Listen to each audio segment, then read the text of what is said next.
একজন বেনজির তো নয়, একজন আজিজ নয়, অসংখ্য বেনজির ও আজিজ আপনারা তৈরি করেছেন, যারা বাংলাদেশকে লুট করে খাচ্ছে। বন্ধুগণ, বর্গী কারা? আজিজ ও বেনজির কাদের সৃষ্টি, এমন প্রশ্ন করেছেন ফখরুল ইসলাম আলমগীর। সাবেক সেনাপ্রধান জেনারেল অবসরপ্রাপ্ত আজিজ আহমেদ ও পুলিশের সাবেক মহাপরিদর্শক আইজিপি বেনজির আহমেদ প্রসঙ্গে বিএনপির মহাসচিব মির্জা ফখরুল ইসলাম আলমগীর বলেছেন, আজিজ ও বেনজির কার সৃষ্টি, তাদের সৃষ্টি কারা?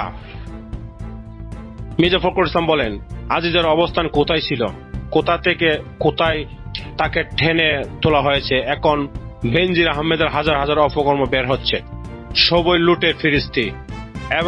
এমন অপকর্মে তারা এতদিন কোথায় ছিল? বিএনপির মহাসচিব বলেন, শুধু একটা বা দুইটা নয়, এমন অসংখ্য ঘটনা আছে।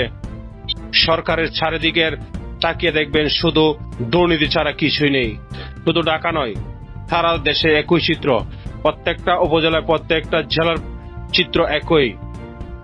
মধ্যরাতের নির্বাচনে নির্বাচিত এমপিরা এখন টাকার ভারে মারা যাওয়ার অবস্থা। কালো টাকার পাহাড় গড়ে তারা কালো টাকা বিদেশে পাচার করেছে। তিনি বলেন, মুক্তিযুদ্ধ করেছিলাম দেশকে স্বাধীন করার জন্য, আর এখন আমাদের লড়াই দেশকে রক্ষা করার জন্য। এই লড়াইয়ে যদি পরাজিত হই তাহলে আমরা নিশ্চিহ্ন হয়ে যাব। মুক্তিযোদ্ধা দলের ভারপ্রাপ্ত সভাপতি প্রকৌশলী নজরুল ইসলামের সভাপতিত্বে এবং সাধারণ সম্পাদক সাদেক আহমেদের কানের সঞ্চালনায় সবাই বক্তব্য দেন বিএনপির ভাইস চেয়ারম্যান শামসুজ্জামান দুদু সহ আরো অনেকে। ধন্যবাদ দর্শক, ভালো থাকবেন, আল্লাহ হাফিজ।